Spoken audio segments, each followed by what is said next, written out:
ನನ್ನ ಪ್ರಿಯ ದೇಶವಾಸಿಗಳೇ, ಮನದ ಮಾತಿಗೆ ಸ್ವಾಗತ, ಅಭಿನಂದನೆಗಳು. ಪ್ರಸ್ತುತ ಪ್ರಪಂಚದಾದ್ಯಂತ ಪ್ಯಾರಿಸ್ ಒಲಿಂಪಿಕ್ಸ್ ಗಮನ ಸೆಳೆಯುತ್ತಿದೆ. ಒಲಿಂಪಿಕ್ಸ್ ನಮ್ಮ ಆಟಗಾರರಿಗೆ ವಿಶ್ವ ವೇದಿಕೆಯಲ್ಲಿ ತ್ರಿವರ್ಣ ಧ್ವಜವನ್ನು ಹಾರಿಸುವ ಮತ್ತು ದೇಶಕ್ಕಾಗಿ ಏನನ್ನಾದರೂ ಮಾಡುವ ಅವಕಾಶವನ್ನು ಒದಗಿಸುತ್ತದೆ. ನೀವು ನಮ್ಮ ಆಟಗಾರರನ್ನು ಪ್ರೋತ್ಸಾಹಿಸಿ. Cheer for Bharat. ಸ್ನೇಹಿತರೆ, ಕ್ರೀಡಾ ಜಗತ್ತಿನಲ್ಲಿ ಈ ಒಲಿಂಪಿಕ್ಸ್ ಹೊರತಾಗಿ ಕೆಲವು ದಿನಗಳ ಹಿಂದೆ ಗಣಿತ ಲೋಕದಲ್ಲಿಯೂ ಒಲಿಂಪಿಕ್ಸ್ ನಡೆಯಿತು. ಅದೇ ಅಂತಾರಾಷ್ಟ್ರೀಯ ಗಣಿತ ಒಲಿಂಪಿಯಾಡ್, ಇಂಟರ್ನ್ಯಾಷನಲ್ ಮ್ಯಾಥಮ್ಯಾಟಿಕ್ಸ್ ಒಲಿಂಪಿಯಾಡ್. ಈ ಒಲಿಂಪಿಯಾಡ್ನಲ್ಲಿ ಭಾರತೀಯ ವಿದ್ಯಾರ್ಥಿಗಳು ಉತ್ತಮ ಪ್ರದರ್ಶನ ನೀಡಿದ್ದಾರೆ. ಇದರಲ್ಲಿ ನಮ್ಮ ತಂಡ ಅತ್ಯುತ್ತಮ ಪ್ರದರ್ಶನ ನೀಡಿ 4 ಚಿನ್ನದ ಪದಕ ಹಾಗೂ 1 ಬೆಳ್ಳಿಯ ಪದಕ ಗೆದ್ದುಕೊಂಡಿದೆ. ಅಂತಾರಾಷ್ಟ್ರೀಯ ಗಣಿತ ಒಲಿಂಪಿಯಾಡ್ನಲ್ಲಿ 100ಕ್ಕೂ ಹೆಚ್ಚು ದೇಶಗಳ ಯುವಕರು ಭಾಗವಹಿಸುತ್ತಾರೆ. ಒಟ್ಟಾರೆ ಅಂಕಪಟ್ಟಿಯಲ್ಲಿ ಅಗ್ರ 5ರಲ್ಲಿ ಬರುವಲ್ಲಿ ನಮ್ಮ ತಂಡ ಯಶಸ್ವಿಯಾಗಿದೆ. ದೇಶಕ್ಕೆ ಕೀರ್ತಿ ತಂದ ಈ ವಿದ್ಯಾರ್ಥಿಗಳ ಹೆಸರು ಪುಣೆ ನಿವಾಸಿಗಳಾದ ಆದಿತ್ಯ ವೆಂಕಟ್ ಗಣೇಶ್, ಪುಣೆಯವರೇ ಆದ ಸಿದ್ಧಾರ್ಥ್ ಚೋಪ್ರಾ, ದೆಹಲಿಯ ಅರ್ಜುನ್ ಗುಪ್ತಾ, ಗ್ರೇಟರ್ ನೋಯ್ಡಾದ ಕನವ್ ತಲ್ವಾರ್, ಮುಂಬೈನಿಂದ ರುಶೀಲ್ ಮಾಥುರ್ ಮತ್ತು ಗುವಾಹಟಿಯಿಂದ ಆನಂದೋ ಭಾದುರಿ. ಸ್ನೇಹಿತರೆ, ಇಂದು ಮನದ ಮಾತಿನಲ್ಲಿ ನಾನು ಈ ಯುವ ವಿಜೇತರನ್ನು ವಿಶೇಷವಾಗಿ ಆಹ್ವಾನಿಸಿದ್ದೇನೆ. ಈ ಸಮಯದಲ್ಲಿ ಅವರೆಲ್ಲರೂ ನಮ್ಮೊಂದಿಗೆ ದೂರವಾಣಿ ಸಂಪರ್ಕದಲ್ಲಿದ್ದಾರೆ. ನಮಸ್ಕಾರ ಸ್ನೇಹಿತರೆ, ಮನದ ಮಾತಿಗೆ ನಿಮ್ಮೆಲ್ಲರಿಗೂ ಸ್ವಾಗತ. ನೀವೆಲ್ಲ ಹೇಗಿದ್ದೀರಾ? ನಾವು ಚೆನ್ನಾಗಿದ್ದೇವೆ ಸರ್. ಸ್ನೇಹಿತರೆ, ದೇಶವಾಸಿಗಳು ಮನದ ಮಾತಿನ ಮೂಲಕ ನಿಮ್ಮೆಲ್ಲರ ಅನುಭವಗಳನ್ನು ತಿಳಿದುಕೊಳ್ಳಲು ಉತ್ಸುಕರಾಗಿದ್ದಾರೆ. ನಾನು ಆದಿತ್ಯ ಮತ್ತು ಸಿದ್ಧಾರ್ಥ್ನಿಂದ ಪ್ರಾರಂಭಿಸುತ್ತಿದ್ದೇನೆ. ನೀವು ಪುಣೆಯಲ್ಲಿದ್ದೀರಿ. ಮೊದಲು ನಾನು ನಿಮ್ಮಿಂದಲೇ ಪ್ರಾರಂಭಿಸುತ್ತೇನೆ. ಒಲಿಂಪಿಯಾಡ್ ಸಂದರ್ಭದಲ್ಲಿ ನಿಮ್ಮ ಅನುಭವಗಳನ್ನು ನಮ್ಮೆಲ್ಲರೊಂದಿಗೆ ಹಂಚಿಕೊಳ್ಳಿ. ನನಗೆ ಗಣಿತದಲ್ಲಿ ಬಾಲ್ಯದಿಂದಲೂ ಆಸಕ್ತಿ ಇತ್ತು. 6ನೇ ತರಗತಿಯ ಗಣಿತವನ್ನು ನನಗೆ ನನ್ನ ಗುರುಗಳಾದ ಓಂ ಪ್ರಕಾಶ್ ಸರ್ ಅವರು ಕಲಿಸಿದರು. ಅವರು ಗಣಿತದಲ್ಲಿ ನನ್ನ ಆಸಕ್ತಿಯನ್ನು ಸಹ ಹೆಚ್ಚಿಸಿದರು. ಇದರಿಂದ ನಾನು ಗಣಿತವನ್ನು ಕಲಿಯಲು ಸಾಧ್ಯವಾಯಿತು. ನನಗೆ ಅವಕಾಶವೂ ಸಹ ಲಭಿಸಿತು. ನಿಮ್ಮ ಸ್ನೇಹಿತರು ಏನು ಹೇಳುತ್ತಾರೆ? ಸರ್, ನಾನು ಸಿದ್ಧಾರ್ಥ್. ನಾನು ಪುಣೆಯ ನಿವಾಸಿ. ನಾನು ಈಗಷ್ಟೇ 12ನೇ ತರಗತಿ ಪಾಸಾಗಿದ್ದೇನೆ. IMOದಲ್ಲಿ ಇದು ನನ್ನ 2ನೇ ಪ್ರಯತ್ನ. ನನಗೂ ಬಾಲ್ಯದಿಂದ ಗಣಿತದಲ್ಲಿ ತುಂಬಾ ಆಸಕ್ತಿ ಇತ್ತು. ನಾನು ಆದಿತ್ಯನ ಜೊತೆಗೆ 6ನೇ ತರಗತಿಯಲ್ಲಿದ್ದಾಗ ಓಂ ಪ್ರಕಾಶ್ ಸರ್ ನಮ್ಮಿಬ್ಬರಿಗೂ ತರಬೇತಿ ನೀಡಿದರು ಮತ್ತು ನಮಗೆ ಸಾಕಷ್ಟು ಸಹಾಯ ಮಾಡಿದ್ರು. ನಾನೀಗ ಕಾಲೇಜಿಗಾಗಿ CMIಗೆ ಹೋಗುತ್ತಿದ್ದೇನೆ. ನಾನು ಗಣಿತ ಮತ್ತು ಕಂಪ್ಯೂಟರ್ ಸೈನ್ಸ್ ಓದುತ್ತಿದ್ದೇನೆ. ಪ್ರಸ್ತುತ ಅರ್ಜುನ್ ಗಾಂಧಿನಗರದಲ್ಲಿದ್ದಾರೆ ಎಂದು ನನಗೆ ತಿಳಿದು ಬಂದಿದೆ ಮತ್ತು ಕನವ್ ಗ್ರೇಟರ್ ನೋಯ್ಡಾದವರೇ ಆಗಿದ್ದಾರೆ. ಅರ್ಜುನ್ ಮತ್ತು ಕನವ್, ನಾವು ಒಲಿಂಪಿಯಾಡ್ ಬಗ್ಗೆ ಚರ್ಚಿಸಿದ್ದೇವೆ. ಆದರೆ ನಿಮ್ಮ ಸಿದ್ಧತೆ ಮತ್ತು ಯಾವುದೇ ವಿಶೇಷ ಅನುಭವಕ್ಕೆ ಸಂಬಂಧಿಸಿದ ವಿಷಯವನ್ನು ನೀವಿಬ್ಬರೂ ನಮಗೆ ತಿಳಿಸಿದರೆ ನಮ್ಮ ಶ್ರೋತೃಗಳಿಗೆ ಇಷ್ಟವಾಗುತ್ತದೆ. ನಮಸ್ಕಾರ ಸರ್. ಜೈ ಹಿಂದ್. ನಾನು ಅರ್ಜುನ್ ಮಾತಾಡ್ತಾ ಇದ್ದೀನಿ. ಜೈ ಹಿಂದ್ ಅರ್ಜುನ್. ನಾನು ದೆಹಲಿ ನಿವಾಸಿ ಮತ್ತು ನನ್ನ ತಾಯಿ ಶ್ರೀಮತಿ ಆಶಾ ಗುಪ್ತಾ ದೆಹಲಿ ವಿಶ್ವವಿದ್ಯಾನಿಲಯದಲ್ಲಿ ಭೌತಶಾಸ್ತ್ರದ ಪ್ರಾಧ್ಯಾಪಕರಾಗಿದ್ದಾರೆ. ನನ್ನ ತಂದೆ ಶ್ರೀ ಅಮಿತ್ ಗುಪ್ತಾ ಅವರು ಚಾರ್ಟೆಡ್ ಅಕೌಂಟೆಂಟ್. ನಾನು ನನ್ನ ದೇಶದ ಪ್ರಧಾನಮಂತ್ರಿಯವರೊಂದಿಗೆ ಮಾತನಾಡ್ತಾ ಇರುವಂಥದ್ದು ನನಗೆ ತುಂಬಾ ಹೆಮ್ಮೆ ಅನ್ನಿಸ್ತಾ ಇದೆ. ನನ್ನ ಯಶಸ್ಸಿನ ಶ್ರೇಯಸ್ಸನ್ನು ನನ್ನ ತಂದೆ ತಾಯಿಯವರಿಗೆ ಸಮರ್ಪಿಸಲು ಬಯಸುತ್ತೇನೆ.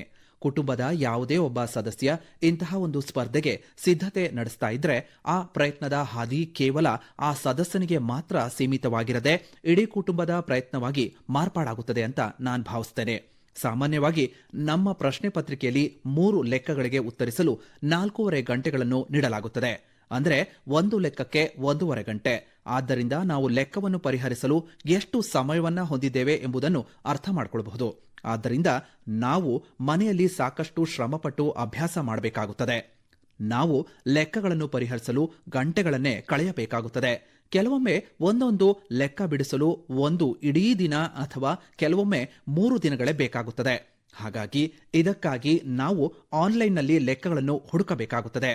ನಾವು ಕಳೆದ ವರ್ಷದ ಪ್ರಶ್ನೆ ಪತ್ರಿಕೆಯನ್ನು ಉತ್ತರಿಸಲು ಪ್ರಯತ್ನಿಸುತ್ತೇವೆ ಮತ್ತು ಅದರಂತೆಯೇ ನಾವು ಶ್ರಮಪಟ್ಟು ಅಭ್ಯಾಸ ಮಾಡುವಾಗ ನಮ್ಮ ಅನುಭವವೂ ಹೆಚ್ಚಾಗುತ್ತದೆ. ಅತ್ಯಂತ ಮುಖ್ಯವಾದ ವಿಷಯವೇನೆಂದರೆ ನಮ್ಮ ಲೆಕ್ಕ ಪರಿಹರಿಸುವ ಸಾಮರ್ಥ್ಯವು ಹೆಚ್ಚಾಗುತ್ತದೆ. ಇದು ನಮಗೆ ಕೇವಲ ಗಣಿತದಲ್ಲಿ ಮಾತ್ರವಲ್ಲ, ಜೀವನದ ಪ್ರತಿ ಕ್ಷೇತ್ರದಲ್ಲೂ ಸಹಾಯ ಮಾಡುತ್ತದೆ. ಸರಿ ಕನವ್, ಈ ಎಲ್ಲಾ ತಯಾರಿಯಲ್ಲಿ ನಮ್ಮ ಯುವ ಸ್ನೇಹಿತರಿಗೆ ಬಹಳ ಸಂತೋಷವಾಗುವಂತಹ ವಿಶೇಷವಾದ ಅನುಭವ ಏನಾದರೂ ಇದೆಯಾ? ವಿಶೇಷವಾದವರು ಯಾರಾದರೂ ಇದ್ದಾರೆಯೇ ಎಂದು ನೀವು ನನಗೆ ಹೇಳಬಲ್ಲಿರಾ? ನನ್ನ ಹೆಸರು ಕನವ್ ತಲ್ವಾರ್. ನಾನು ಉತ್ತರ ಪ್ರದೇಶದ ಗ್ರೇಟರ್ ನೋಯ್ಡಾ ನಿವಾಸಿ ಮತ್ತು 11ನೇ ತರಗತಿಯ ವಿದ್ಯಾರ್ಥಿಯಾಗಿದ್ದೇನೆ. ಗಣಿತ ನನ್ನ ನೆಚ್ಚಿನ ವಿಷಯ ಮತ್ತು ನಾನು ಬಾಲ್ಯದಿಂದಲೂ ಗಣಿತವನ್ನು ಇಷ್ಟಪಡುತ್ತೇನೆ. ನನ್ನ ಬಾಲ್ಯದಲ್ಲಿ ನನ್ನ ತಂದೆ ನನಗೆ ಪಜಲ್ಸ್ ಬಿಡಿಸಲು ಹೇಳುತ್ತಿದ್ದರು. ಇದರಿಂದ ನನ್ನ ಆಸಕ್ತಿ ಹೆಚ್ಚಾಯಿತು. 7ನೇ ತರಗತಿಯಿಂದಲೇ ಒಲಿಂಪಿಯಾಡ್ಗೆ ತಯಾರಿ ಆರಂಭಿಸಿದ್ದೆ. ಇದರಲ್ಲಿ ನನ್ನ ತಂಗಿಯ ಕೊಡುಗೆ ದೊಡ್ಡದು ಮತ್ತು ನನ್ನ ತಂದೆ ತಾಯಿ ಸದಾ ನನ್ನನ್ನು ಪ್ರೋತ್ಸಾಹಿಸಿದ್ದಾರೆ. ಈ ಒಲಿಂಪಿಯಾಡ್ ಅನ್ನು HBCSE ಆಯೋಜಿಸುತ್ತದೆ. ಇದು 5 ಹಂತದ ಪ್ರಕ್ರಿಯೆಯಾಗಿದೆ. ಕಳೆದ ವರ್ಷ ನಾನು ತಂಡದಲ್ಲಿ ಆಯ್ಕೆ ಆಗಿರಲಿಲ್ಲ ಮತ್ತು ನಾನು ತುಂಬ ಉತ್ತಮ ಅಂಕ ಗಳಿಸಿದ್ದೆ. ಆದರೆ ಆಯ್ಕೆಯಾಗದಿದ್ದಾಗ ತುಂಬ ದುಃಖಿತನಾಗಿದ್ದೆ.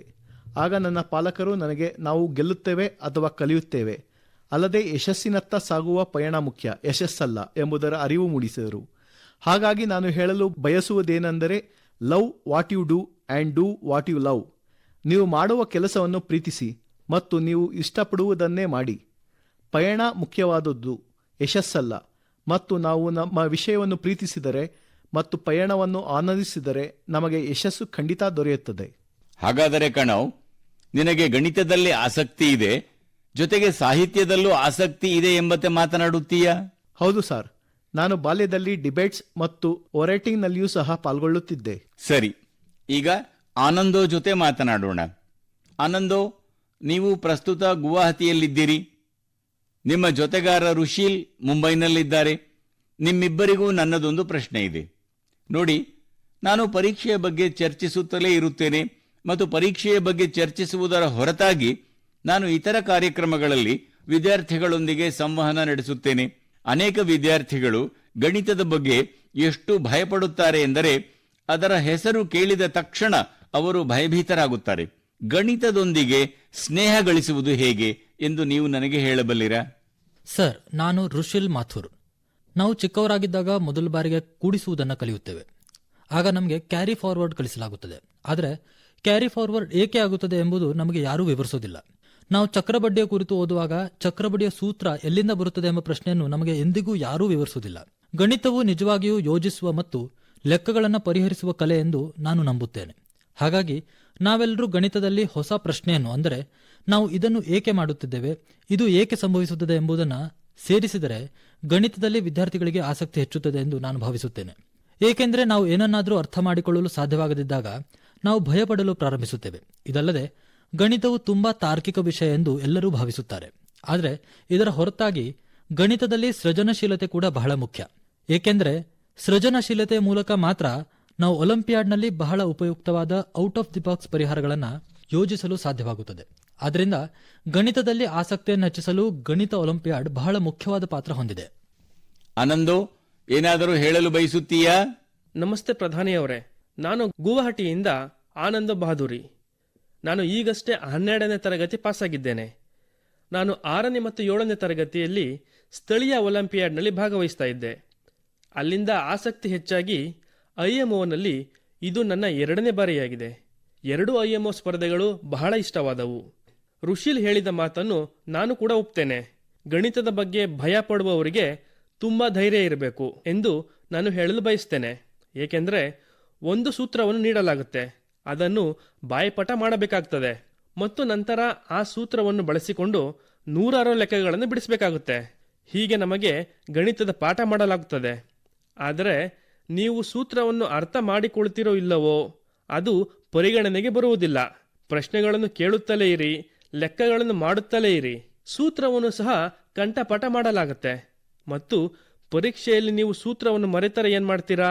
ಆದ್ದರಿಂದ ನಾನು ಹೇಳುವುದೇನೆಂದರೆ, ರುಶಿಲ್ ಹೇಳಿದ ಹಾಗೆ ಸೂತ್ರವನ್ನು ಅರ್ಥ ಮಾಡಿಕೊಳ್ಳಿ, ನಂತರ ಅದನ್ನು ತಾಳ್ಮೆಯಿಂದ ಬಳಸಿ.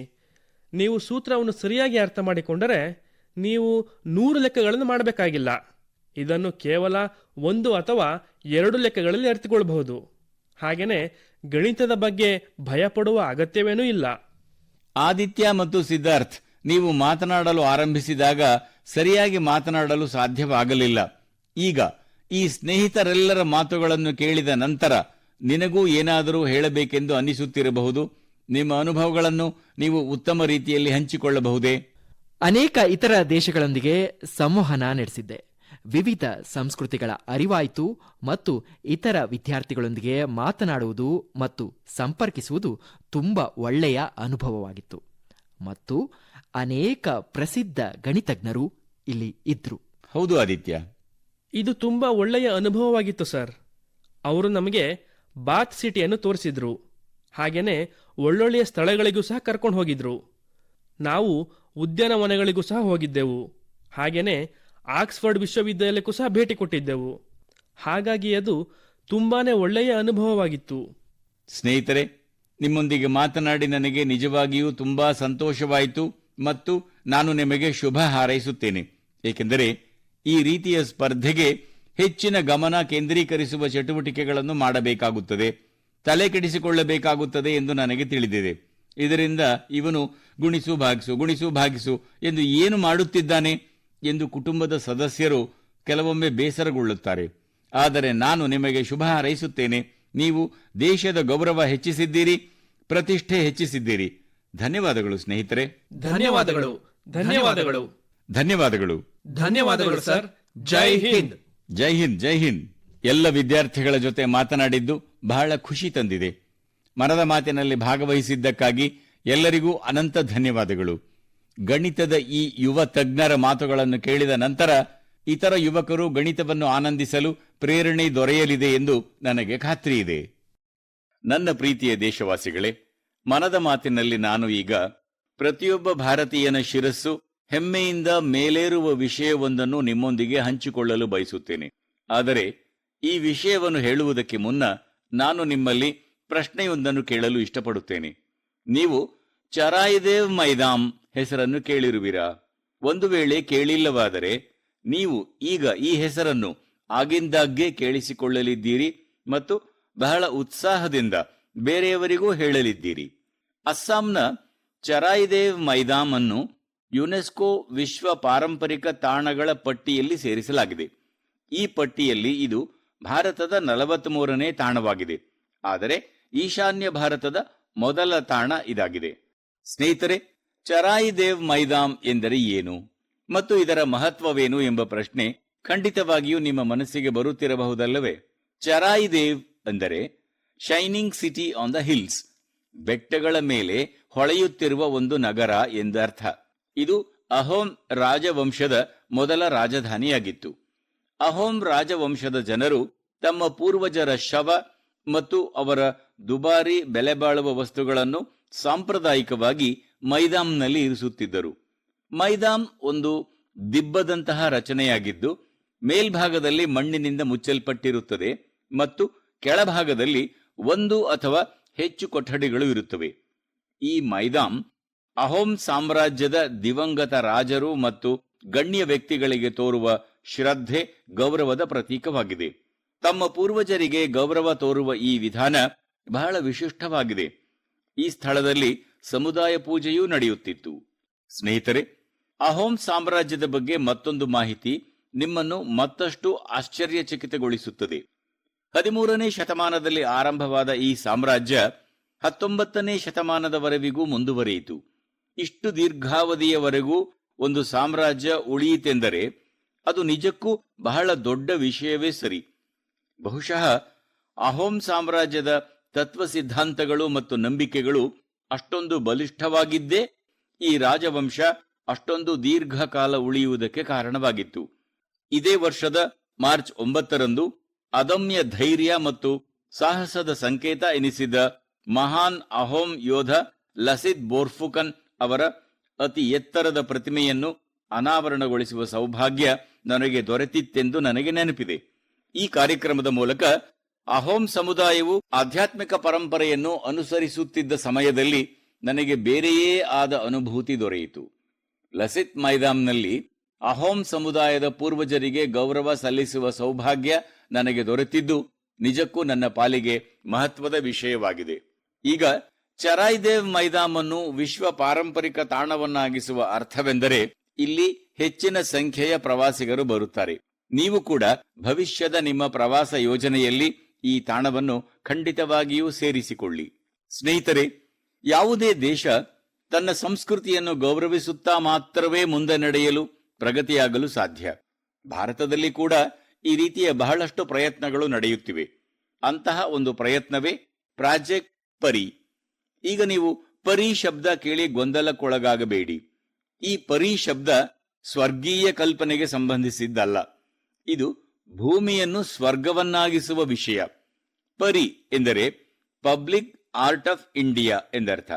ಪ್ರಾಜೆಕ್ಟ್ ಪರಿ ಪಬ್ಲಿಕ್ ಆರ್ಟ್ ಸಾರ್ವಜನಿಕ ಕಲೆಯನ್ನು ಜನಪ್ರಿಯವಾಗಿಸಲು ಉದಯೋನ್ಮುಖ ಕಲಾವಿದರನ್ನು ಒಂದು ವೇದಿಕೆಗೆ ತರುವ ಒಂದು ಬೃಹತ್ ಮಾಧ್ಯಮವಾಗುತ್ತಿದೆ.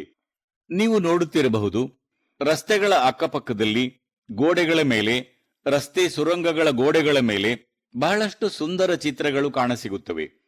ಈ ಸುಂದರ ಚಿತ್ರಗಳು ಮತ್ತು ಈ ಕಲಾಕೃತಿಗಳು ಪರಿಯೊಂದಿಗೆ ಕೈಜೋಡಿಸಿರುವ ಕಲಾವಿದರಿಂದ ಸಿದ್ಧಪಡಿಸಲ್ಪಟ್ಟಿವೆ. ಇದು ನಮ್ಮ ಸಾರ್ವಜನಿಕ ಸ್ಥಳಗಳ ಸೌಂದರ್ಯವನ್ನು ಹೆಚ್ಚಿಸುತ್ತದೆ. ಹಾಗೆಯೇ ನಮ್ಮ ಸಂಸ್ಕೃತಿಯನ್ನು ಹೆಚ್ಚು ಜನಪ್ರಿಯವಾಗಿಸುವ ನಿಟ್ಟಿನಲ್ಲಿ ಕೂಡ ಸಹಾಯಕವಾಗುತ್ತದೆ. ಉದಾಹರಣೆಗೆ, ದೆಹಲಿಯ ಭಾರತ್ ಮಂಟಪನ್ನೇ ನೋಡಿ. ಇಲ್ಲಿ ದೇಶಾದ್ಯಂತದ ಅದ್ಭುತ ಕಲಾಕೃತಿಗಳು ನಿಮಗೆ ಕಾಣಸಿಗುತ್ತವೆ. ದೆಹಲಿಯ ಕೆಲವು ಸೇತುವೆಗಳ ಕೆಳಭಾಗದಲ್ಲಿ ಮತ್ತು ಮೇಲ್ಸೇತುವೆಗಳಲ್ಲಿ ಕೂಡ ನೀವು ಇಂತಹ ಆಕರ್ಷಕ ಸುಂದರ ಸಾರ್ವಜನಿಕ ಕಲೆ ನೋಡಬಹುದು. ಸಾರ್ವಜನಿಕ ಕಲೆ ಕುರಿತಂತೆ ನೀವು ಕೂಡ ಕೆಲಸ ಮಾಡಿರೆಂದು ನಾನು ಕಲೆ ಮತ್ತು ಸಂಸ್ಕೃತಿ ಪ್ರೇಮಿಗಳಲ್ಲಿ ಮನವಿ ಮಾಡುತ್ತೇನೆ. ಇದು ನಮಗೆ ನಮ್ಮ ಬೇರುಗಳ ಬಗ್ಗೆ ಹೆಮ್ಮೆ ಪಡುವ ಆಹ್ಲಾದಕರ ಭಾವನೆ ನೀಡುತ್ತದೆ. ನನ್ನ ಪ್ರೀತಿಯ ದೇಶವಾಸಿಗಳೇ, ಮನದ ಮಾತಿನಲ್ಲಿ ಈಗ ಬಣ್ಣಗಳ ಬಗ್ಗೆ ಮಾತನಾಡೋಣ. ಅದು ಎಂತಹ ರಂಗಿನ ವಿಷಯವೆಂದರೆ, ಹರಿಯಾಣದ ರೋಹ್ತಕ್ ಜಿಲ್ಲೆಯ 250ಕ್ಕೂ ಹೆಚ್ಚು ಮಹಿಳೆಯರ ಜೀವನದಲ್ಲಿ ತುಂಬಿದ ಸಮೃದ್ಧಿಯ ಬಣ್ಣ. ಕೈಮಗ್ಗ ಉದ್ಯಮದೊಂದಿಗೆ ಸಂಬಂಧ ಹೊಂದಿದ್ದ ಈ ಮಹಿಳೆಯರು ಮೊದಲು ಸಣ್ಣ ಅಂಗಡಿಗಳನ್ನು ನಡೆಸುವ ಮತ್ತು ಸಣ್ಣ ಪುಟ್ಟ ಕೆಲಸಗಳನ್ನು ಮಾಡುವ ಮೂಲಕ ತಮ್ಮ ಜೀವನೋಪಾಯ ಕಂಡುಕೊಳ್ಳುತ್ತಿದ್ದರು. ಆದರೆ ಅಭಿವೃದ್ಧಿ ಹೊಂದಬೇಕೆಂಬ ಆಸೆ ಪ್ರತಿಯೊಬ್ಬರಲ್ಲೂ ಇರುತ್ತದೆ. ಹಾಗಾಗಿ ಅವರು ಉನ್ನತಿ ಸ್ವಸಹಾಯ ಗುಂಪು ಸೇರಲು ನಿರ್ಧರಿಸಿದರು ಮತ್ತು ಈ ಗುಂಪಿಗೆ ಸೇರುವ ಮೂಲಕ ಅವರು ಬ್ಲಾಕ್ ಪ್ರಿಂಟಿಂಗ್ ಮತ್ತು ಡೈಯಿಂಗ್ ತರಬೇತಿ ಪಡೆದುಕೊಂಡರು. ಬಟ್ಟೆಯ ಮೇಲೆ ಬಣ್ಣಗಳ ಮಾಯಾಲೋಕವನ್ನು ಹರಡುವ ಈ ಮಹಿಳೆಯರು ಇಂದು ಲಕ್ಷಗಟ್ಟಲೆ ಆದಾಯ ಗಳಿಸುತ್ತಿದ್ದಾರೆ. ಇವರು ತಯಾರಿಸಿದ ಬೆಡ್ ಕವರ್, ಸೀರೆ, ದುಪ್ಪಟ್ಟಗಳಿಗೆ ಮಾರುಕಟ್ಟೆಯಲ್ಲಿ ಭಾರೀ ಬೇಡಿಕೆ ಇದೆ. ಸ್ನೇಹಿತರೆ, ರೋಹ್ತಕ್ನ ಈ ಮಹಿಳೆಯರಂತೆಯೇ ದೇಶದ ಬೇರೆ ಬೇರೆ ಭಾಗಗಳಲ್ಲಿರುವ ಕುಶಲಕರ್ಮಿಗಳು ಕೈಮಗ್ಗವನ್ನು ಜನಪ್ರಿಯಗೊಳಿಸುವ ಕಾರ್ಯದಲ್ಲಿ ತೊಡಗಿಸಿಕೊಂಡಿದ್ದಾರೆ. ಅದು ಒಡಿಶಾದ ಸಂಬಲ್ಪುರಿ ಸೀರೆಯಾಗಿರಬಹುದು, ಮಧ್ಯಪ್ರದೇಶದ ಮಾಹೇಶ್ವರಿ ಸೀರೆಯಾಗಿರಬಹುದು, ಮಹಾರಾಷ್ಟ್ರದ ಪೈಠಣಿ ಅಥವಾ ವಿದರ್ಭದ ಹ್ಯಾಂಡ್ ಬ್ಲಾಕ್ ಪ್ರಿಂಟ್ಸ್ ಆಗಿರಬಹುದು, ಹಿಮಾಚಲ ಪ್ರದೇಶದ ಭೂಟಿಕೋದ ಶಾಲು ಅಥವಾ ಉಣ್ಣೆಯ ವಸ್ತ್ರವಾಗಿರಬಹುದು, ಅಥವಾ ಜಮ್ಮು ಕಾಶ್ಮೀರದ ಕಾನಿ ಶಾಲು ಆಗಿರಬಹುದು. ದೇಶದ ಮೂಲೆ ಮೂಲೆಗಳಲ್ಲಿ ಕೈಮಗ್ಗ ಕುಶಲ ಕರ್ಮಿಗಳ ಕೆಲಸ ಹರಡಿದೆ.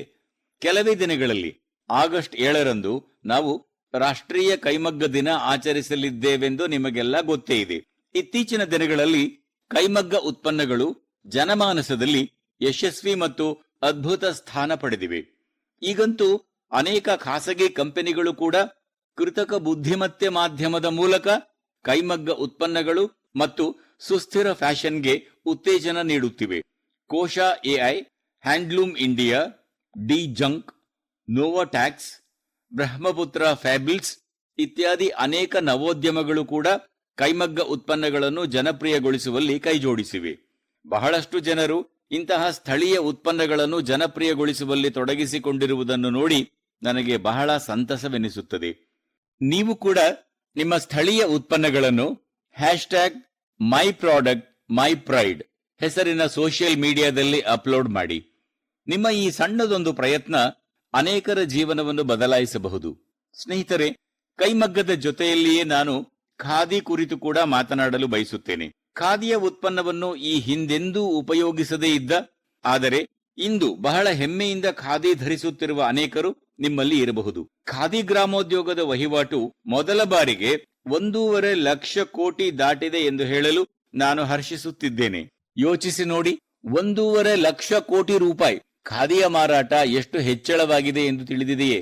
400% ಖಾದಿಯ ಕೈಮಗ್ಗದ ಹೆಚ್ಚಳವಾಗುತ್ತಿರುವ ಈ ಮಾರಾಟವು ಹೆಚ್ಚಿನ ಸಂಖ್ಯೆಯಲ್ಲಿ ಉದ್ಯೋಗಾವಕಾಶವನ್ನು ಒದಗಿಸುತ್ತಿದೆ. ಈ ಉದ್ಯಮದೊಂದಿಗೆ ಹೆಚ್ಚಿನ ಸಂಖ್ಯೆಯ ಮಹಿಳೆಯರು ತೊಡಗಿಸಿಕೊಂಡಿದ್ದು ಅತಿ ಹೆಚ್ಚಿನ ಪ್ರಯೋಜನವೂ ಅವರಿಗೇ ದೊರೆಯುತ್ತಿದೆ. ನಿಮ್ಮ ಬಳಿ ಅನೇಕ ವಿಧದ ಬಟ್ಟೆಗಳು ಇರಬಹುದು. ನೀವು ಈಗಿನವರೆವಿಗೂ ಖಾದಿ ವಸ್ತ್ರ ಖರೀದಿಸದೇ ಇದ್ದಲ್ಲಿ ಈ ವರ್ಷ ಖರೀದಿಸಲು ಆರಂಭಿಸಿ ಎನ್ನುವುದು ನನ್ನ ಮನವಿಯಾಗಿದೆ. ಆಗಸ್ಟ್ ತಿಂಗಳು ಇನ್ನೇನು ಬರಲಿದೆ. ಇದು ಸ್ವಾತಂತ್ರ್ಯ ದೊರೆತ ತಿಂಗಳಾಗಿದೆ, ಕ್ರಾಂತಿಯ ತಿಂಗಳಾಗಿದೆ. ಖಾದಿ ಖರೀದಿಸಲು ಇದಕ್ಕಿಂತ ಉತ್ತಮ ಅವಕಾಶ ಬೇರೇನಿದೆ? ನನ್ನ ಪ್ರೀತಿಯ ದೇಶವಾಸಿಗಳೇ, ಮನದ ಮಾತಿನಲ್ಲಿ ನಾನು ಆಗಾಗ್ಗೆ ಮಾದಕ ದ್ರವ್ಯಗಳ ಸವಾಲಿನ ಬಗ್ಗೆ ನಿಮ್ಮೊಂದಿಗೆ ಮಾತನಾಡಿದ್ದೇನೆ. ತಮ್ಮ ಮಕ್ಕಳು ಮಾದಕ ದ್ರವ್ಯಗಳ ಹಿಡಿತಕ್ಕೆ ಎಲ್ಲಿ ಸಿಲುಕಿ ಬಿಡುತ್ತಾರೋ ಎನ್ನುವ ಚಿಂತೆ ಪ್ರತಿ ಕುಟುಂಬಕ್ಕೂ ಇರುತ್ತದೆ. ಈಗ ಇಂತಹವರ ಸಹಾಯಕ್ಕಾಗಿಯೇ ಸರ್ಕಾರ ಒಂದು ವಿಶೇಷ ಕೇಂದ್ರವೊಂದನ್ನು ತೆರೆದಿದ್ದು ಅದರ ಹೆಸರು ಮಾನಸ ಎಂಬುದಾಗಿದೆ. ಮಾದಕ ದ್ರವ್ಯಗಳ ವಿರುದ್ಧದ ಹೋರಾಟದಲ್ಲಿ ಇದು ಬಹುದೊಡ್ಡ ಹೆಜ್ಜೆಯಾಗಿದೆ. ಕೆಲವೇ ದಿನಗಳ ಹಿಂದಷ್ಟೇ ಮಾನಸ್ ಇದರ ಸಹಾಯವಾಣಿ ಮತ್ತು ಪೋರ್ಟಲ್ ಆರಂಭಿಸಲಾಗಿದೆ. ಸರ್ಕಾರ ಇದಕ್ಕಾಗಿ ಶುಲ್ಕರಹಿತ ಸಂಖ್ಯೆ 1933 ಜಾರಿ ಮಾಡಿದೆ. ಯಾರೇ ಆದರೂ ಈ ಸಂಖ್ಯೆಗೆ ಕರೆ ಮಾಡಿ ಅಗತ್ಯ ಸಲಹೆ ಪಡೆದುಕೊಳ್ಳಬಹುದು ಅಥವಾ ಪುನರ್ವಸತಿ ಸಂಬಂಧಿತ ಮಾಹಿತಿ ಪಡೆದುಕೊಳ್ಳಬಹುದು.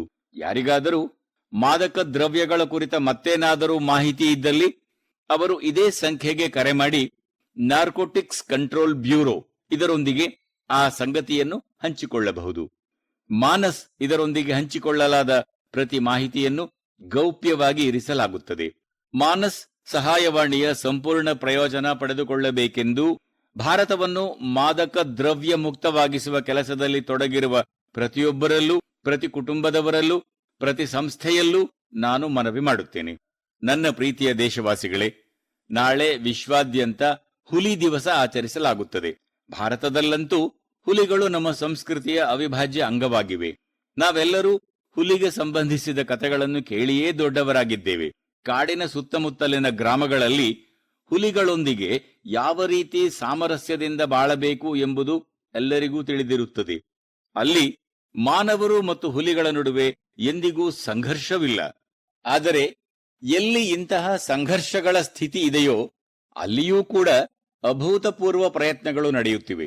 ಹುಲಿಗಳ ಸಂರಕ್ಷಣೆಗಾಗಿ ಮಾಡಲಾಗುತ್ತಿರುವ ಸಾರ್ವಜನಿಕ ಸಹಭಾಗಿತ್ವದ ಒಂದು ಪ್ರಯತ್ನವೆಂದರೆ ಕುಲ್ಹಾಡಿ ಬಂದ್ ಪಂಚಾಯತ್. ರಾಜಸ್ಥಾನದ ರಣಥಂಬೋರ್ನಿಂದ ಆರಂಭವಾದ ಕುಲ್ಹಾಡಿ ಬಂದ್ ಪಂಚಾಯತ್ ಅಭಿಯಾನ ಬಹಳ ಆಸಕ್ತಿಕರವಾಗಿದೆ. ಕೊಡಲಿ ಹಿಡಿದು ಅರಣ್ಯದೊಳಗೆ ಹೋಗುವುದಿಲ್ಲ ಮತ್ತು ಮರ ಕಡಿಯುವುದಿಲ್ಲ ಎಂದು ಸ್ಥಳೀಯ ಸಮುದಾಯದವರು ಸ್ವತಃ ತಮಗೆ ತಾವೇ ಪ್ರತಿಜ್ಞೆ ಮಾಡಿಕೊಂಡಿದ್ದಾರೆ. ಈ ಒಂದು ನಿರ್ಧಾರದಿಂದ ಇಲ್ಲಿನ ಅರಣ್ಯ ಮರಳಿ ಹಸಿರಿನಿಂದ ತುಂಬಿ ಕಂಗೊಳಿಸುತ್ತಿದೆ ಮತ್ತು ಹುಲಿಗಳಿಗಾಗಿ ಉತ್ತಮ ವಾತಾವರಣವೂ ನಿರ್ಮಾಣವಾಗುತ್ತಿದೆ. ಸ್ನೇಹಿತರೆ, ಮಹಾರಾಷ್ಟ್ರದ ತಡೋಬಾ ಅಂಧಾರಿ ಹುಲಿ ಸಂರಕ್ಷಿತ ಪ್ರದೇಶವು ಹುಲಿಗಳ ಪ್ರಮುಖ ಆವಾಸ ಸ್ಥಾನಗಳಲ್ಲಿ ಒಂದೆನಿಸಿದೆ. ಇಲ್ಲಿನ ಸ್ಥಳೀಯ ಸಮುದಾಯಗಳು, ವಿಶೇಷವಾಗಿ ಗೊಂಡ ಮತ್ತು ಮಾನಾ ಬುಡಕಟ್ಟು ಜನಾಂಗದ ನಮ್ಮ ಸೋದರ ಸೋದರಿಯರು ಪರಿಸರ ಪ್ರವಾಸೋದ್ಯಮದತ್ತ ತ್ವರಿತ ಹೆಜ್ಜೆಗಳನ್ನು ಇಟ್ಟಿದ್ದಾರೆ. ಇಲ್ಲಿ ಹುಲಿಗಳ ಚಲನವಲನ ಹೆಚ್ಚಲಿ ಎಂಬ ಕಾರಣಕ್ಕಾಗಿ ಅರಣ್ಯದ ಮೇಲಿನ ಅವಲಂಬನೆಯನ್ನು ಕಡಿಮೆ ಮಾಡಿದ್ದಾರೆ. ಆಂಧ್ರಪ್ರದೇಶದ ನಲ್ಲಮಲೈ ಬೆಟ್ಟಗಳ ಮೇಲೆ ವಾಸಿಸುವ ಚೆಂಚು ಬುಡಕಟ್ಟು ಜನಾಂಗದವರ ಪ್ರಯತ್ನವನ್ನು ನೋಡಿದರೆ ನಿಮಗೆ ಆಶ್ಚರ್ಯವಾಗುತ್ತದೆ.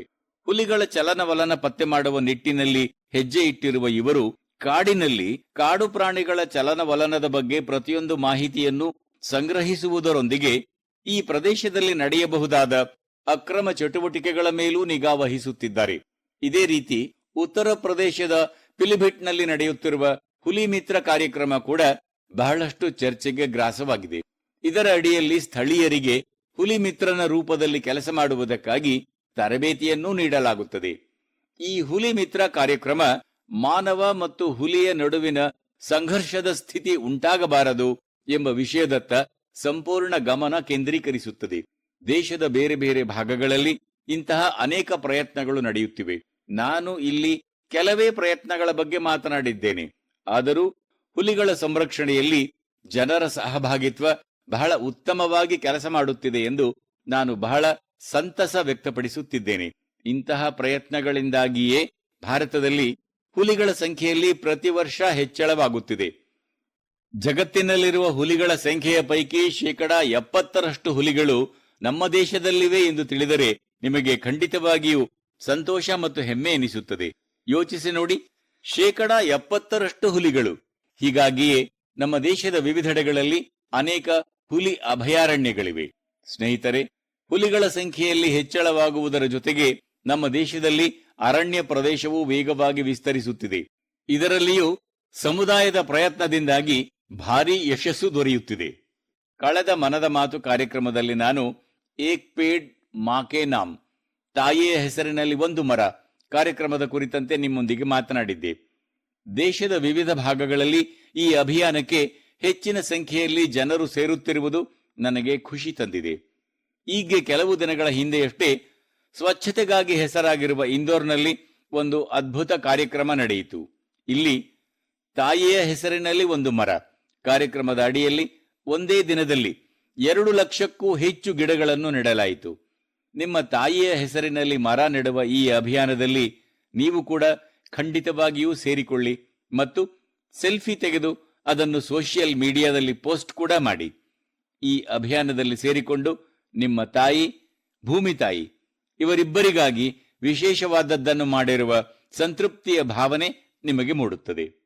ನನ್ನ ಪ್ರೀತಿಯ ದೇಶವಾಸಿಗಳೇ, ಆಗಸ್ಟ್ 15 ದೂರವೇನಿಲ್ಲ. ಈಗ ಆಗಸ್ಟ್ 15ರೊಂದಿಗೆ ಮತ್ತೊಂದು ಅಭಿಯಾನವನ್ನೂ ಸೇರಿಸಲಾಗಿದೆ. ಅದೆಂದರೆ ಹರ್ ಘರ್ ತಿರಂಗಾ ಅಭಿಯಾನ, ಮನೆ ಮನೆಯಲ್ಲೂ ತ್ರಿವರ್ಣ ಧ್ವಜ ಅಭಿಯಾನ. ಕಳೆದ ಕೆಲವು ವರ್ಷಗಳಿಂದ ದೇಶಾದ್ಯಂತ ಹರ್ ಘರ್ ತಿರಂಗಾ ಅಭಿಯಾನಕ್ಕಾಗಿ ಎಲ್ಲರ ಉತ್ಸಾಹ ಬಹಳ ಹೆಚ್ಚಾಗಿಯೇ ಇರುತ್ತದೆ. ಬಡವರಾಗಲಿ ಶ್ರೀಮಂತರಾಗಲಿ, ಮನೆ ಸಣ್ಣದಿರಲಿ ದೊಡ್ಡದಿರಲಿ, ಪ್ರತಿಯೊಬ್ಬರೂ ತ್ರಿವರ್ಣ ಧ್ವಜ ಹಾರಿಸಿ ಹೆಮ್ಮೆ ಪಡುತ್ತಾರೆ. ತ್ರಿವರ್ಣ ಧ್ವಜದೊಂದಿಗೆ ಸೆಲ್ಫಿ ತೆಗೆದುಕೊಂಡು ಸೋಷಿಯಲ್ ಮೀಡಿಯಾದಲ್ಲಿ ಪೋಸ್ಟ್ ಮಾಡುವ ಹುಮ್ಮಸ್ಸು ಕೂಡ ಕಂಡುಬರುತ್ತದೆ. ಕಾಲೋನಿ ಅಥವಾ ಸೊಸೈಟಿಯ ಒಂದು ಮನೆಯ ಮೇಲೆ ತ್ರಿವರ್ಣ ಧ್ವಜ ಹಾರಿದ ಕೆಲವೇ ಸಮಯದಲ್ಲಿ ಅಲ್ಲಿನ ಇತರ ಮನೆಗಳ ಮೇಲೂ ತ್ರಿವರ್ಣ ಧ್ವಜ ಕಾಣಿಸಿಕೊಳ್ಳಲು ಪ್ರಾರಂಭಿಸುತ್ತದೆ ಎಂಬುದನ್ನು ನೀವು ಗಮನಿಸಿರಬೇಕು.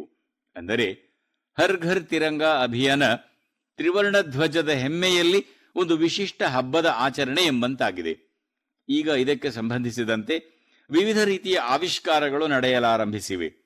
ಆಗಸ್ಟ್ 15 ಸಮೀಪಿಸುತ್ತಿದ್ದಂತೆಯೇ ತ್ರಿವರ್ಣ ಧ್ವಜವನ್ನು ಹಾರಿಸಲು ವಿವಿಧ ರೀತಿಯ ಉತ್ಪನ್ನಗಳು ಮನೆ, ಕಚೇರಿಗಳು, ಕಾರುಗಳಲ್ಲಿ ಕಾಣಲಾರಂಭಿಸುತ್ತವೆ. ಕೆಲವರಂತೂ ತ್ರಿವರ್ಣ ಧ್ವಜವನ್ನು ತಮ್ಮ ಸ್ನೇಹಿತರು ಮತ್ತು ನೆರೆಹೊರೆಯವರಿಗೂ ಹಂಚುತ್ತಾರೆ. ತ್ರಿವರ್ಣ ಧ್ವಜದ ಬಗ್ಗೆ ನಮಗಿರುವ ಈ ಉಲ್ಲಾಸ, ಈ ಉತ್ಸಾಹ ನಮ್ಮನ್ನು ಪರಸ್ಪರರೊಂದಿಗೆ ಜೋಡಿಸುತ್ತದೆ. ಸ್ನೇಹಿತರೆ, ಈ ಮುಂಚಿನಂತೆಯೇ ಈ ವರ್ಷ ಕೂಡ ನೀವು harghirtiranga.com ನಲ್ಲಿ ತ್ರಿವರ್ಣ ಧ್ವಜದೊಂದಿಗೆ ನಿಮ್ಮ ಸೆಲ್ಫಿಯನ್ನು ಖಂಡಿತವಾಗಿಯೂ ಅಪ್ಲೋಡ್ ಮಾಡಿ. ಮತ್ತು ನಾನು ನಿಮಗೆ ಒಂದು ವಿಷಯ ನೆನಪಿಸಲು ಬಯಸುತ್ತೇನೆ. ಪ್ರತಿ ವರ್ಷ ನೀವು ನನಗೆ ಅನೇಕ ಸಲಹೆ ಸೂಚನೆಗಳನ್ನು ಕಳುಹಿಸುತ್ತೀರಿ. ಈ ವರ್ಷ ಕೂಡ ಖಂಡಿತವಾಗಿಯೂ ನಿಮ್ಮ ಸಲಹೆಗಳನ್ನು ನನಗೆ ಕಳುಹಿಸಿಕೊಡಿ. ನೀವು MyGov ಅಥವಾ ನಮೋ ಆಪ್ನಲ್ಲಿ ಕೂಡ ನಿಮ್ಮ ಸಲಹೆಯನ್ನು ಕಳುಹಿಸಿಕೊಡಬಹುದು. ಸಾಧ್ಯವಾದಷ್ಟು ಹೆಚ್ಚಿನ ಸಲಹೆಗಳನ್ನು ಆಗಸ್ಟ್ 15ರ ಭಾಷಣದಲ್ಲಿ ಸೇರಿಸಿಕೊಳ್ಳುವ ಪ್ರಯತ್ನ ಮಾಡುತ್ತೇನೆ. ನನ್ನ ಪ್ರೀತಿಯ ದೇಶವಾಸಿಗಳೇ, ಮನದ ಮಾತಿನ ಈ ಸಂಚಿಕೆಯಲ್ಲಿ ನಿಮ್ಮೊಂದಿಗೆ ಜೊತೆಯಾಗಿದ್ದು ನನಗೆ ಬಹಳ ಸಂತಸವೆನಿಸುತ್ತಿದೆ. ಮುಂದಿನ ಬಾರಿ ದೇಶದ ಹೊಸ ಸಾಧನೆಗಳೊಂದಿಗೆ, ಜನ ಪಾಲುದಾರಿಕೆಯ ಹೊಸ ಪ್ರಯತ್ನಗಳೊಂದಿಗೆ ಪುನಃ ಭೇಟಿಯಾಗೋಣ. ಮನ್ ಕಿ ಬಾತ್ಗಾಗಿ ನಿಮ್ಮ ಸಲಹೆ ಸೂಚನೆಗಳನ್ನು ಖಂಡಿತ ಕಳುಹಿಸಿಕೊಡುತ್ತೀರಿ. ಮುಂಬರುವ ದಿನಗಳಲ್ಲಿ ಕೆಲವು ಹಬ್ಬಗಳೂ ಬರಲಿವೆ. ನಿಮಗೆಲ್ಲರಿಗೂ ಎಲ್ಲಾ ಹಬ್ಬಗಳಿಗಾಗಿ ಶುಭಾಶಯಗಳು. ನೀವೆಲ್ಲರೂ ನಿಮ್ಮ ಕುಟುಂಬದೊಂದಿಗೆ ಒಟ್ಟಾಗಿ ಹಬ್ಬಗಳನ್ನು ಆಚರಿಸಿ ಆನಂದಿಸಿ. ದೇಶಕ್ಕಾಗಿ ಏನನ್ನಾದರೂ ಹೊಸದನ್ನು ಮಾಡಬೇಕೆನ್ನುವ ಉತ್ಸಾಹ, ಶಕ್ತಿಯನ್ನು ನಿರಂತರವಾಗಿ ನಿಮ್ಮಲ್ಲಿರಿಸಿಕೊಳ್ಳಿ. ಅನೇಕಾನೇಕ ಧನ್ಯವಾದ. ನಮಸ್ಕಾರ.